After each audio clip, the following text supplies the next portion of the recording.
Hey, everybody. Thank you for tuning into another interview on the Art of Intervention Project Summit. Now, Gary Barnes is just an amazing, inspiring guy. He's a connector, and I got to know him many years ago and got to go to one of his boot camps. And Gary is he's just inspiring people, and I love what he does. He's got a great outlook. So, Gary Barnes, outside of that, how would you describe yourself? Golly. Well, real first is thank you, Rob, for the opportunity and just the privilege of being here with you today. It's amazing and inspiring what you are doing.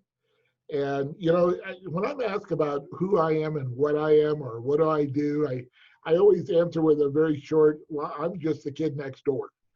And because I really don't want to see what I have done in life and where I've come from, some of the opportunities I've had as being unique and only somebody that is, quote, special can do it.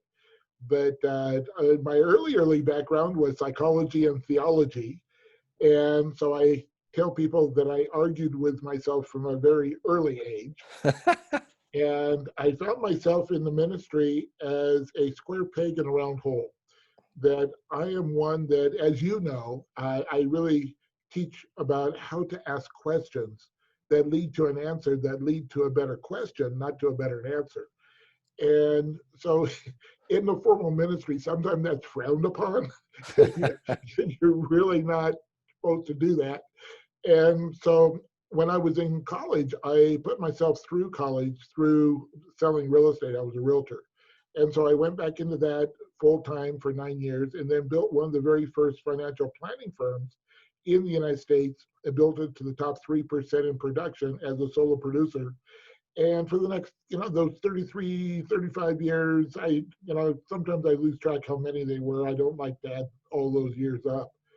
And then I sold it. And right in the middle of my financial planning career, I was diagnosed with multiple sclerosis in 1988 and was told I would be dead or in a wheelchair in 10 years. 6 months later, I was told that I got promoted to the number one worst case of sleep apnea. And again, I would be dying at any moment. And I'm ornery, so I just told the first neurologist virtually it had to catch me. I wasn't going to wait around for it. But about 15 years ago, the industry for me changed, and I didn't see how I was really going to be able to relate and support my clients. And I sold the practice, and my clients kept asking me, how did I do what I did in my business? And so I never planned on it, but now I'm a international speaker. I don't like writing. I have 9 books out though. And I'm a business coach, high performance sales and performance business coach. So, in a nutshell, I'm just, again, the kid next door. Yeah, the kid next door. And the thing about you is you're so open and welcome and say, hey, what do you need?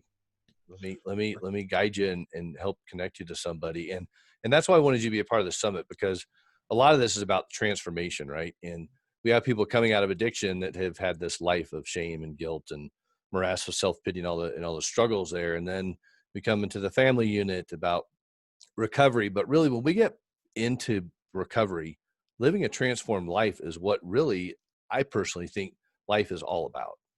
Yeah. It's the choices we make from the circumstances, whether they're circumstances that for whatever reason we choose, or the circumstances that we don't choose and have that opportunity to make a choice on how we react to it.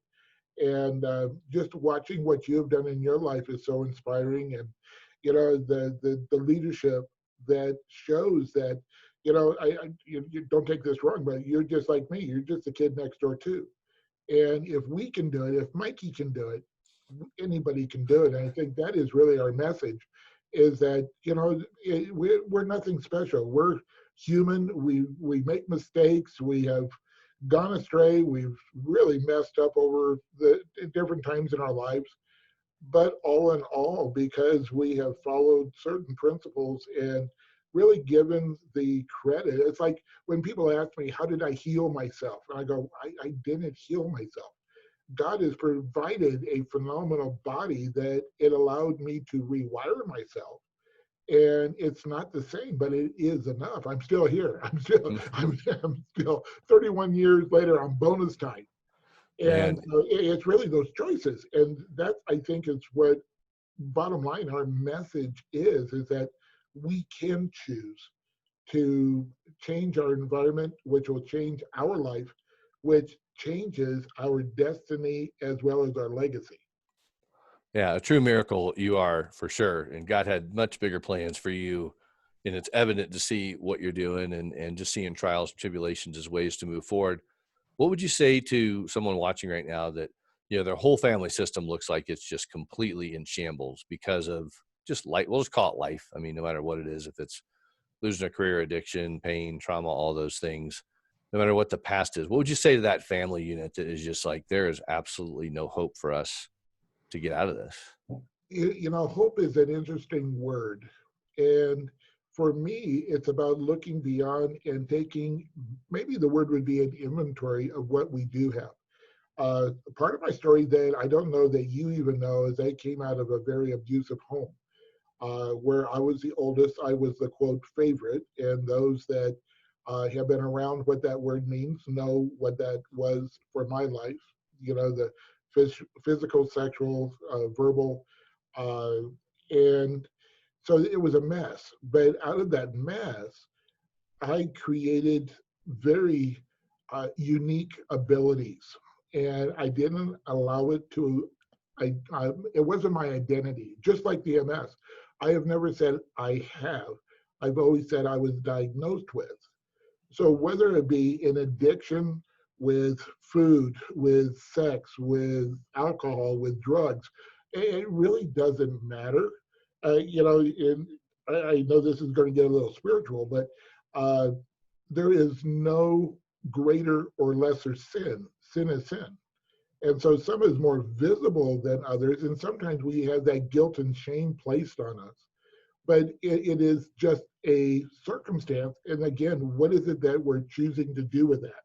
And how are we going to have a result? Maybe not even for us, but if we have children, who's looking at us and wanting to look and see if it's possible for you, what is it that they can now do because of that, as leaders, as influencers, as dads, husband, brothers. It just all of that comes into play that we get out of ourselves, and then we can look at the possibilities that become probabilities.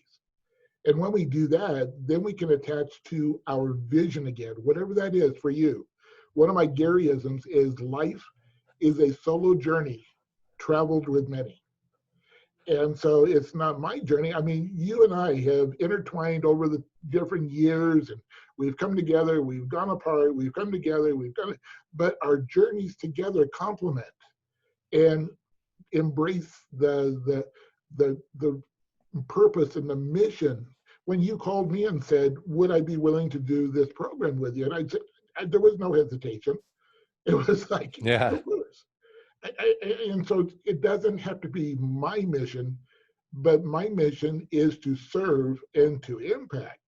And so doing that together. And so somebody that is in the midst of the darkest hours, the time that they cannot see the end of the storm.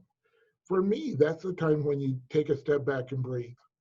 Take a step back, not push through, but look at what is there. What is the things that you do still have, and then build from that.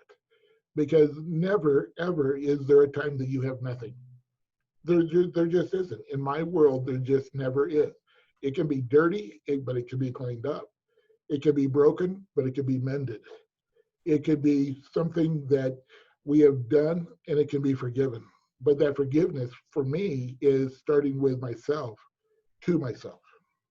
Mm. And that's the essence of transformation, right? Is you got to be good with who you are inside and getting past the unworthiness and finding your worth. So talk to that a little bit. You mentioned the word identity. I think that's a great place to talk about the transformative things that happen inside. So how do you feel like someone, or how do you guide someone to say, let's kind of really dig in and figure out, who are you really? I remember there was a gentleman named Bob Harrington back in the 1980s, and his moniker was the chaplain of Bourbon Street. He was actually a pastor on Bourbon Street down in New Orleans.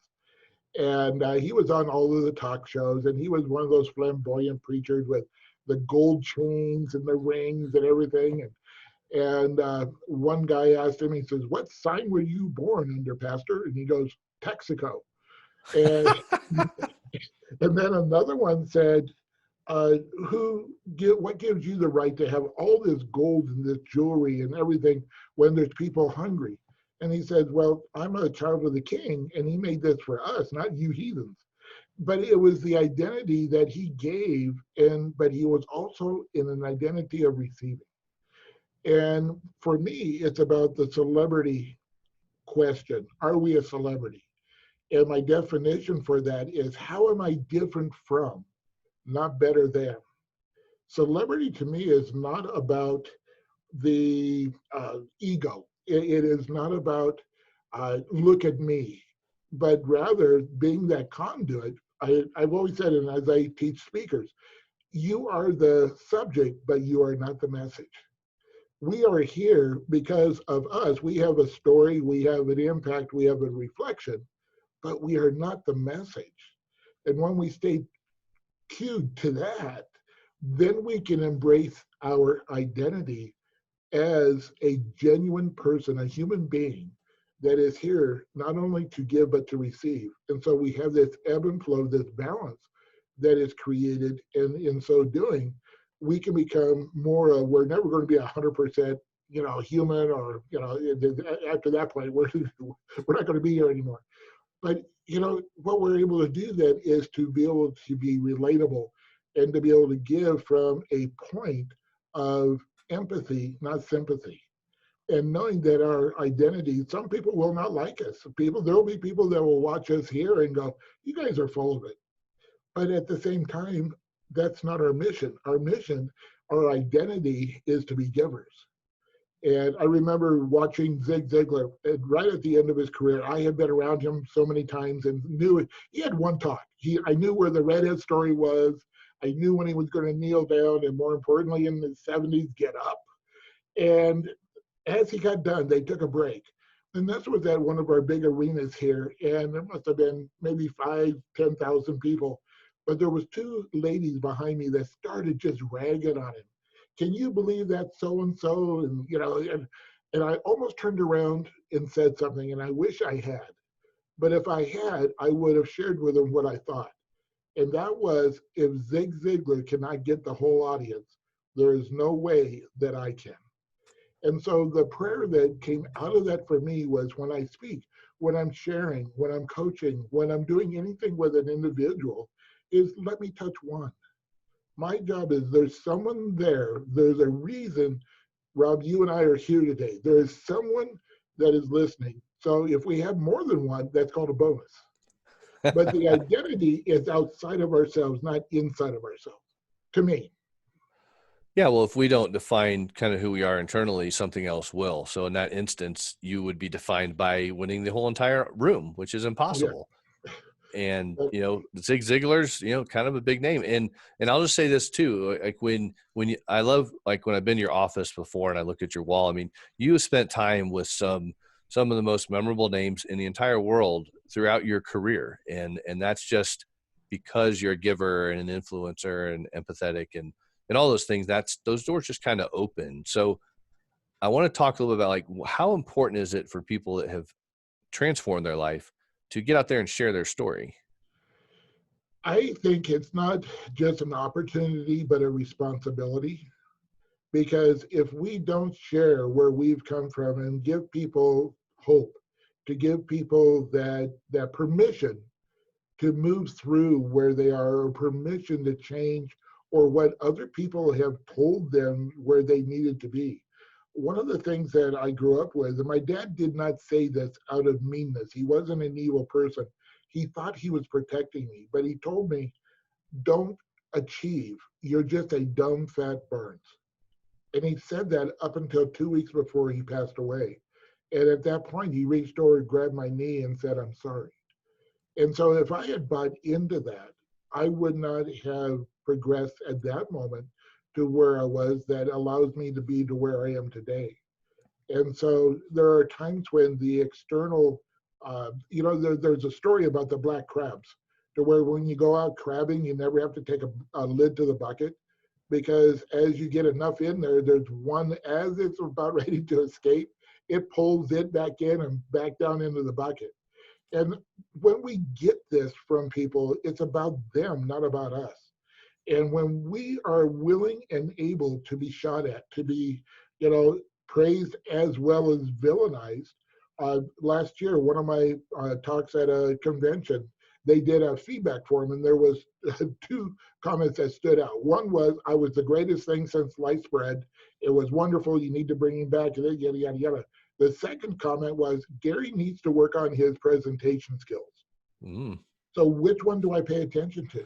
I'd And say the for second me, it's one, neither right? one. Well, actually, yeah, it's always that. Yeah. But see, my job wasn't to impress. My job was to inspire, because I can motivate. Motivation is still on my card. But for us, if I motivate you, Rob, and I go away, I took my motivation with me. But if I'm there and I can inspire someone to motivate themselves, now we've taught that person how to fish. We have taught that person how to then to give to others, which that one to many is really the key. And maybe it's planting those seeds of trees that will never have the privilege or the opportunity to sit underneath the shade. And so being willing to really risk, I think that is the word, to risk, and to be able to just be you. You don't have to be anybody else besides that. It's just you. Oh, I think of that risk your dad took at the end of his life when he reached over and grabbed you and said, "I'm sorry." Yeah.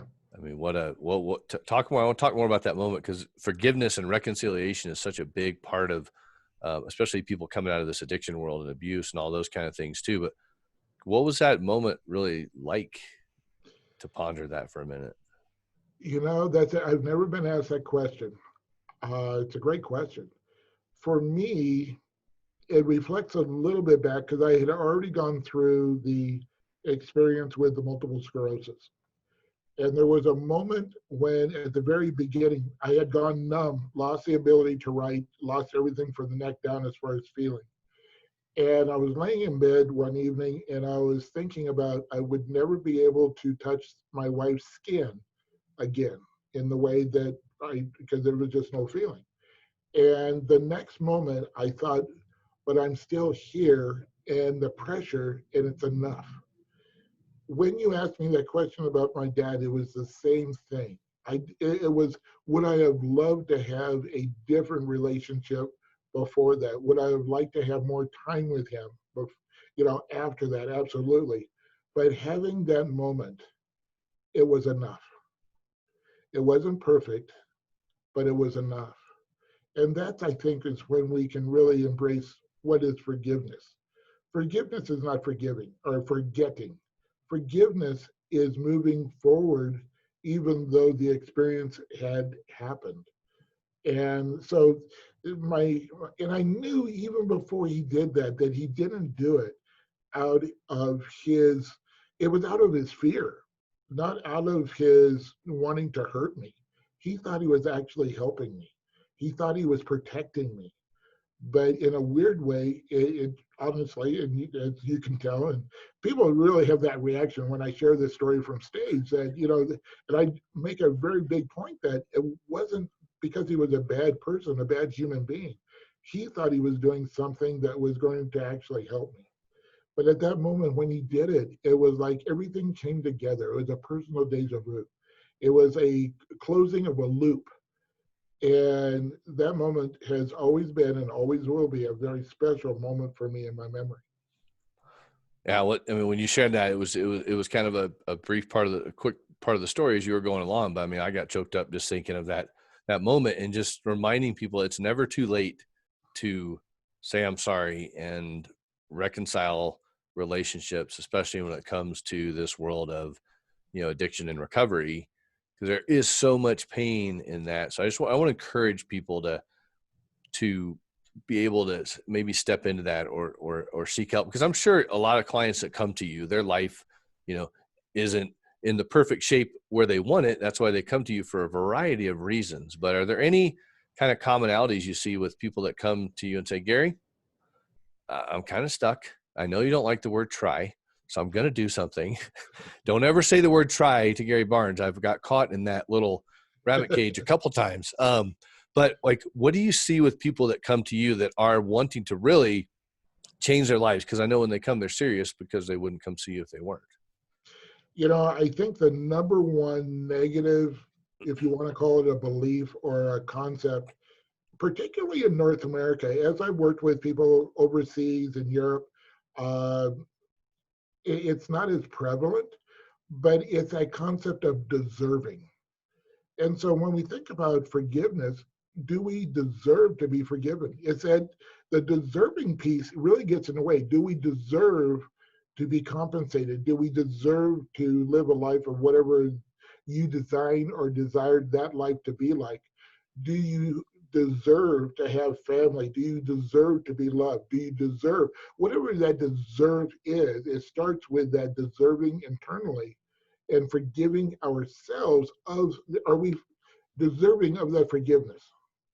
And you know there's there is the word that's coming to me is compensation, but it's like within your story, you asked for forgiveness, but there was a price to pay for the road out of that circumstance.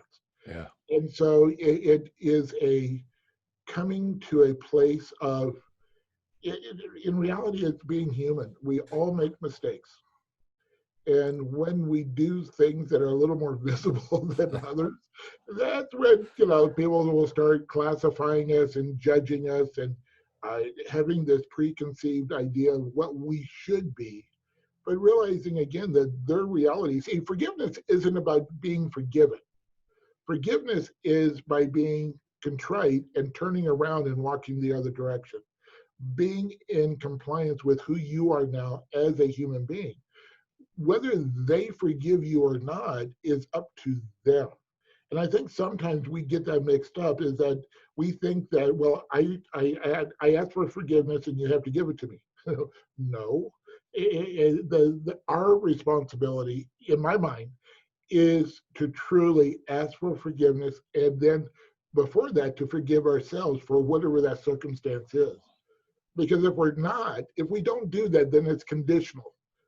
And the forgiveness of ourselves goes away if somebody else externally doesn't justify and validate what we think should happen. And now there is a quid pro quo, and that's not what it's about. Mm. Yeah. And in the journey of, as people that kind of go through the process of going to like addiction recovery, we talk about making amends to people. And I think, in forgiveness of people, and the amends is, it's kind of like, cleaning your side of the street, and you don't know how they're going to respond, whether they hate you, love you, whatever. That's their choice. And I was thinking about, like, when I got sober, I didn't feel very worthy and to receive good things. And I'll share a story about that in a minute. But when you hear of the word kind of feeling unworthy, where do you go with that? That is that deserving again. And, you know, in essence, are we, any of us, worthy? I mean, it just, is there an obligation? But I think that when we have that worthiness within ourselves, that there was a reason that each of us were born. There is an opportunity in that. And sometimes we don't understand what that really is. And sometimes we might not even know our entire life. But knowing that if we weren't here, I go back to, I think of the movie It's a Wonderful Life, is that the butterfly effect as well.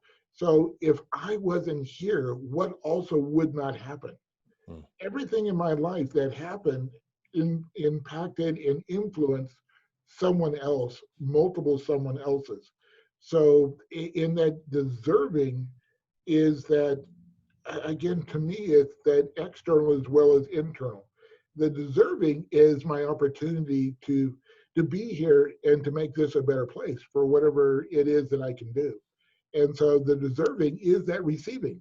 but I cannot give without first receiving. If I don't deserve, there's nothing I can give. And so I don't know if I answered your Yeah, question. yeah, no, that was a I think great it's a picture. combination.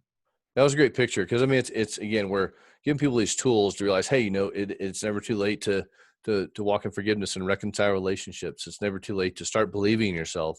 It's never too late to feel kind of like, in the example I was talking about earlier was I remember I was making amends to my parents in my early recovery, and it was Christmas time. And my dad was giving me all this fishing gear, like expensive fishing gear, right? Fishing boots, fishing rod, all this stuff. And I just start bawling in the middle of this. And they start looking at me like, what is wrong with Rob? And I just said, I don't feel like I deserve any of this. Like, I have screwed you guys over so bad, and you're loving me this way. And my parents are like, hey, you're our son.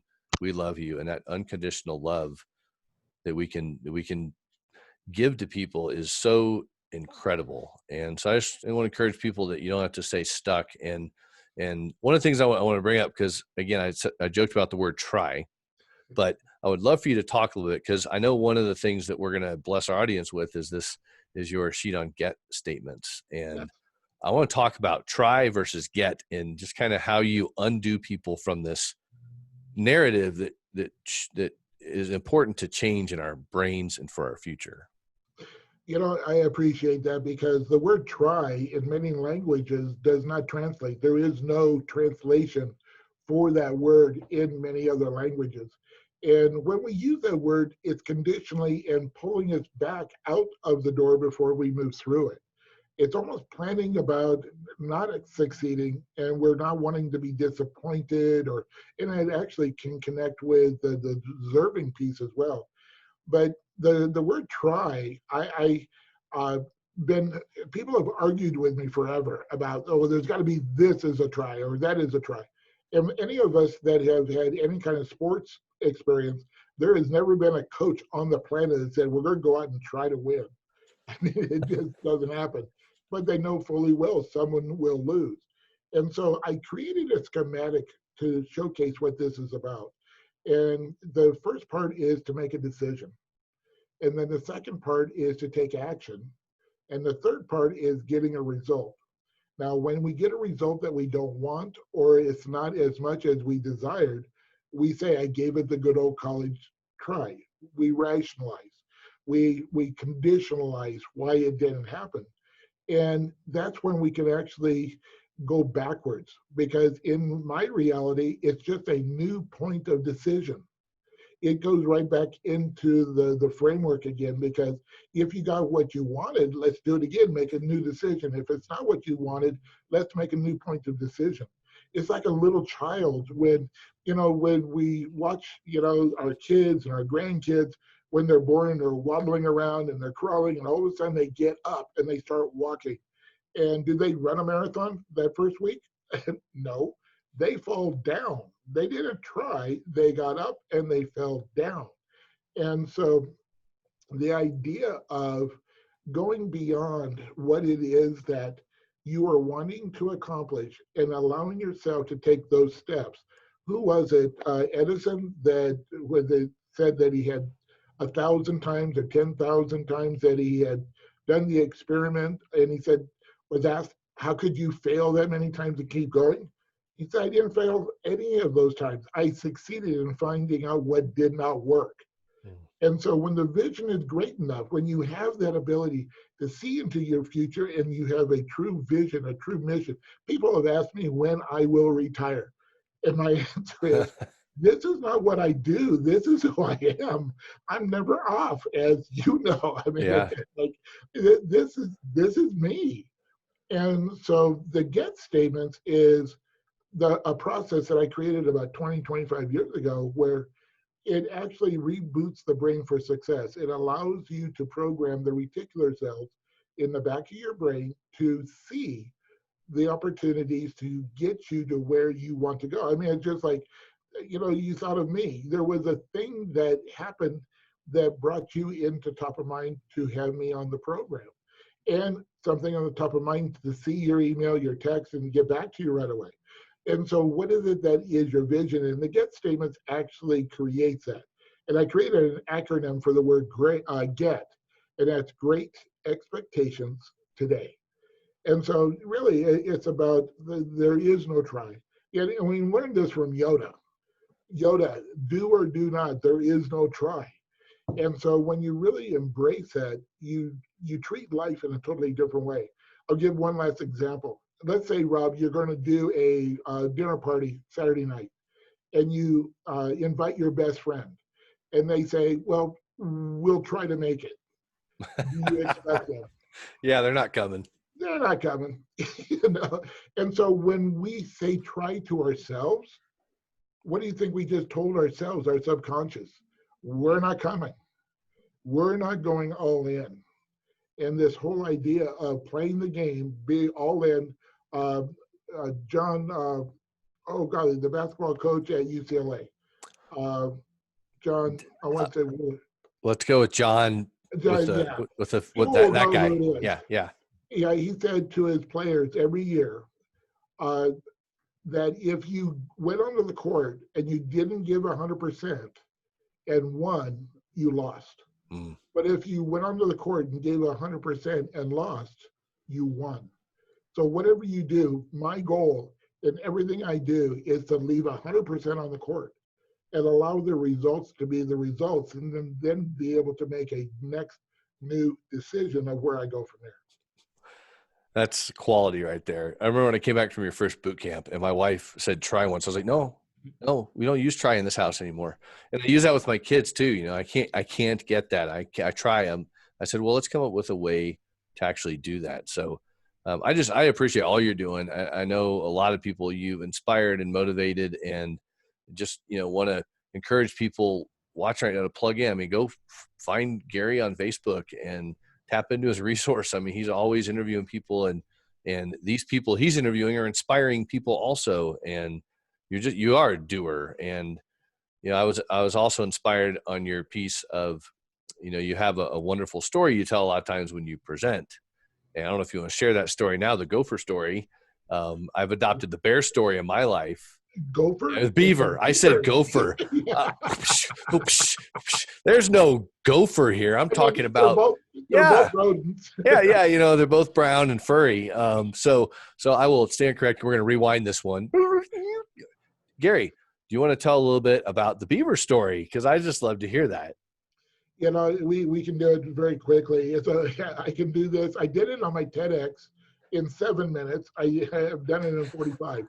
So we'll do maybe the 3-minute version. Yeah, draw them in for a later conversation. In 1988, I was again diagnosed with MS, and the first thing that I did was my wife got me in to see my doctor, and he had me do an MRI.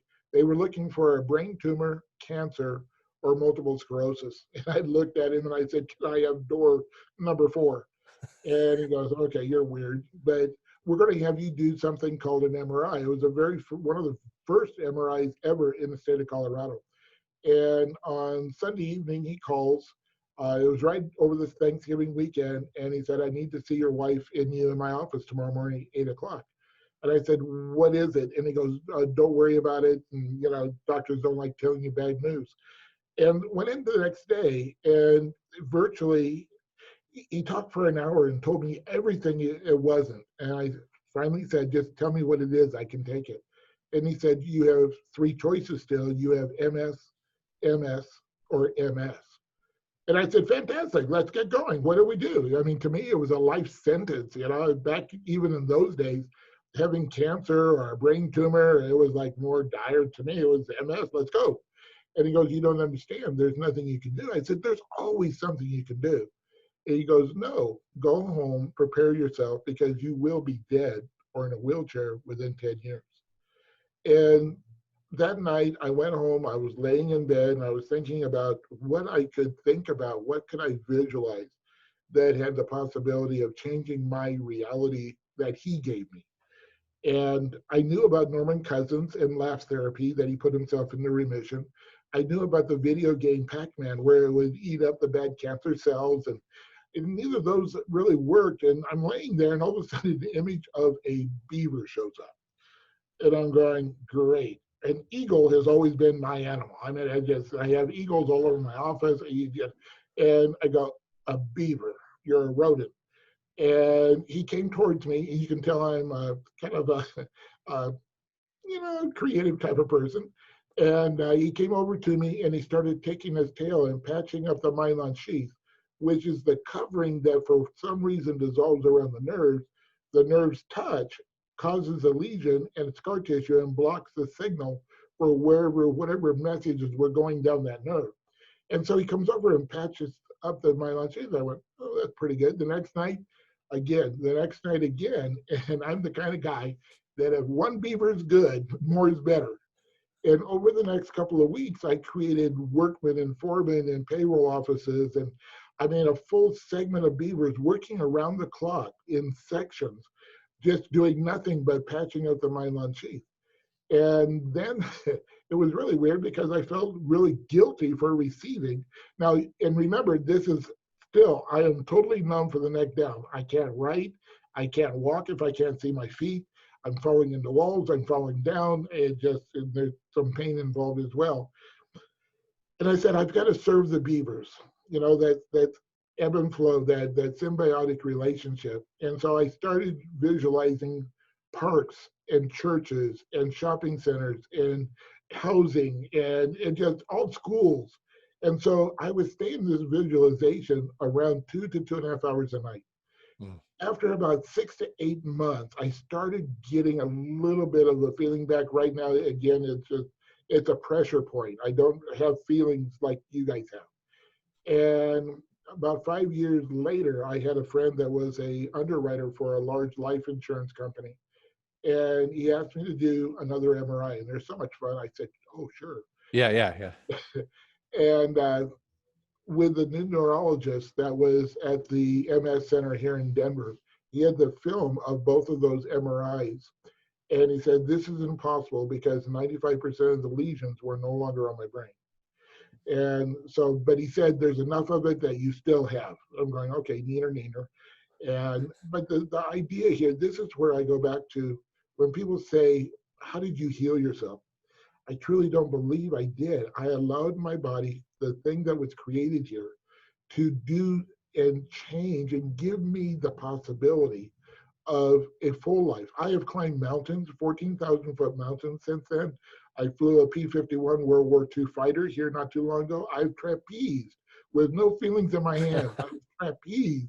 I bungee jumped. I mean, I call it the power of yes. The power of yes is so empowering because now anything that I choose to embrace, there's got to be a way to get the experience, to have that message. I've fallen off 2 stages. My TEDx, my first goal was to get from the staircase to the red dot without falling down. The little short goals I've achieved it. Yeah, yeah. But it's truly not what happens to you, but your reaction of what happens to you. And I've said this to everyone pretty much that I meet, that I would not I would not wish my life onto anyone, but I would not change anything because I would not be the person I am today if I did. Mm. And so it's not about what we have done, it's what we have become. Wow. You have come through a lot, and on the other side of it, again, I'm grateful for all that you've been through because of what you get to share with people, and it's inspired me along my own journey. So, I get to do a summit like this and say, hey, I'm going to do this. I'm not going to try to do one, and it's committing to it and just going forward. And you put the dates on the calendar and you get these things done and move forward. And so I just want to encourage everyone to, go check out the link that's on this speaker page for the free offering Gary's giving you. Go check his website out. Check out his boot camps. Sponsor someone to go to boot camp, whatever. I mean, I'm a example of one that you sponsored me to come to because I didn't have the money at one time. You said, Rob, come on, man. And just because that's where you were, because someone said, hey, I'll sponsor someone to go. So I'm encouraging people, if you want to live a transformed life, maybe you're stuck in your recovery. Maybe you're a family member that just says, I just want more. Maybe you've lost your career. I mean, we're in the middle of COVID world now, is when the summit's going on, and we don't know what things are going to look like. You don't know what your boot camps are going to look like, but you be optimistic about it. And you got to roll with it a lot of times, but also be an advocate for change. To me, it's moving and looking past the storm. One of the things that I shared on a video last week, in fact, was what was your goals and your vision for the year at the beginning of the year? Keep that vision. Go beyond to where we are right now, maybe, and actually see where you're going to be. The Wayne Gretzky philosophy: don't skate to where the puck is, skate to where the puck is going to be. And he said that's why he was always so successful. And if we're looking myopically right here in front of us, that's where we can get out of balance. And we forget the real reason we're taking the journey. Wow. So there you go, guys. Don't forget the reason you're taking the journey. Thanks for tuning in. Thanks for being a part of this. And everyone watching today, thanks for being a part of the Art of Intervention Project Summit. And we will see you at the next interview.